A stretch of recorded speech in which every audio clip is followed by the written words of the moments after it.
mean, I'm gonna do a breakdown on it, so I'm not gonna get too technical with it. But the reason that I wanted to kind of speak on it real quick is lately I've been going deep in the boxing drawer, just studying old film. I mean, I always have, but more so recently, just because I've been fascinated with footwork variants. And because of a side project that you two are privy to that I have going right now that the world isn't yet,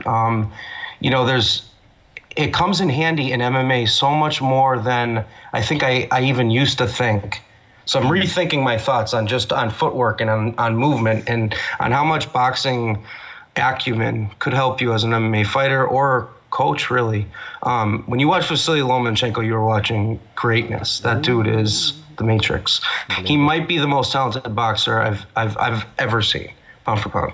He's a little dude. He's like, I think he fights at 135 or whatever. But it's like it's Mighty Mouse-ish, but more dominant. I mean, he's breaking dudes. You don't see that in boxing. In his last, I think 3 out of the last 4 opponents have quit on the stool. Yeah. That's insane.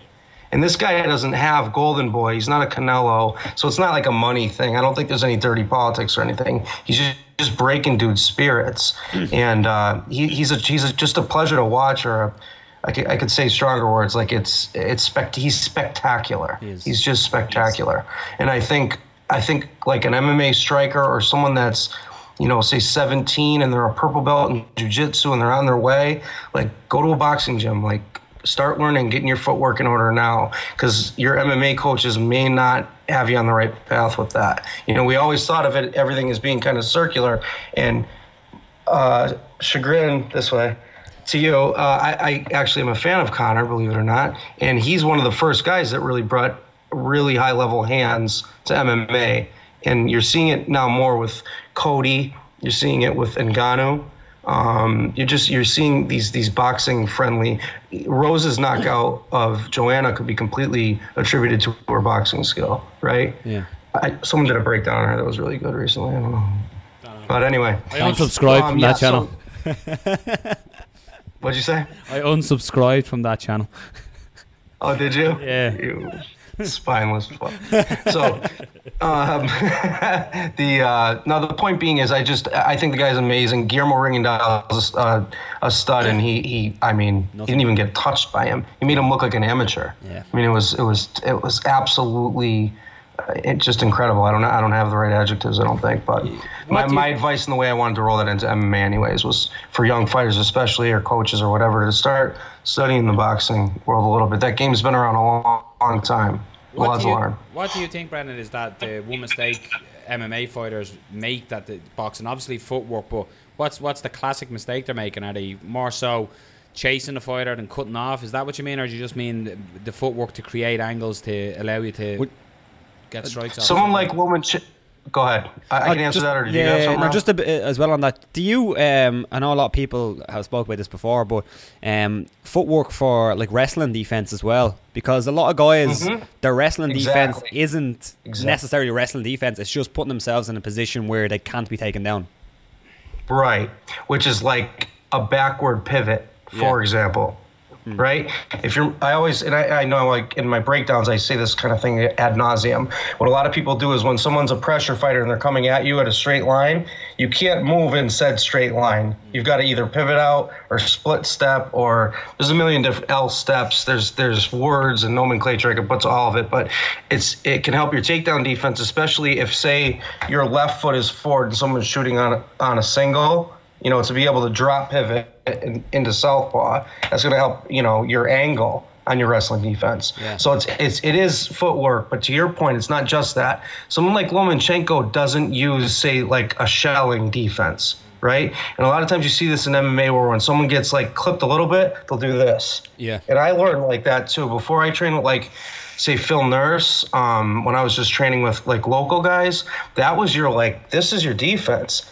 And I always saw a flaw in that, the gloves would always get through whenever sparring was real, etc. And I think with someone like Lomachenko, who makes everyone just completely miss via evasion, that with 4-ounce gloves is such more a valuable attribute than any type of blocking you're going to really learn in say Muay Thai or, an old school MMA striker. Not to say there's not amazing striking coaches out there. There are. There's a million. There's people better than me. But it's noteworthy. You'd still have to learn different technique to block kicks and low kicks and all that. There's so much to the game and it's growing so fast. Why not just absorb, consume all this information? It's all out there, Do you think in some ways as well, though, Brendan, like as in the whole thing of, mixed martial arts versus boxing, all that type of thing, in some ways it's almost shrewded that, we're different to boxing, we don't do that. So it was almost, maybe MMA fighters were afraid might be the wrong thing, but to sort of utilize boxing as in it'd be seen as old-fashioned, while mixed martial arts is seen as new-fashioned. So you don't want to be seen that way. I wonder, back in the day, obviously, I know what you mean. Like back in the day, yeah, I know what you mean. Yeah, a lot of guys would be afraid to take not even a boxing stance, but use a lot of those boxing techniques because we seen what happened when a lot of guys done it. But I suppose what you're saying is it doesn't have to be done in that way. Like Lomachenko isn't doing it in that way. You can definitely see. Right. I know that he's trained with him before, but you can definitely see that TJ Dillashaw watches him quite a lot because he does fight like different level. Yeah, I know he trained with him and sparred. I've seen that, and there's obviously different levels there, but you can definitely see the influences there, 100%. Oh, 100%, because he likes to evade. Yeah. Right. He got clipped maybe because of it.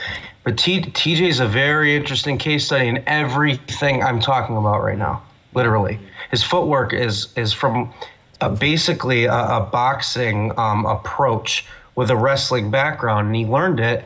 Not till later, not till Ludwig came in the equation, who took from Boss, who took from you can go back in your roots to Dutch kickboxing, really to Deckers.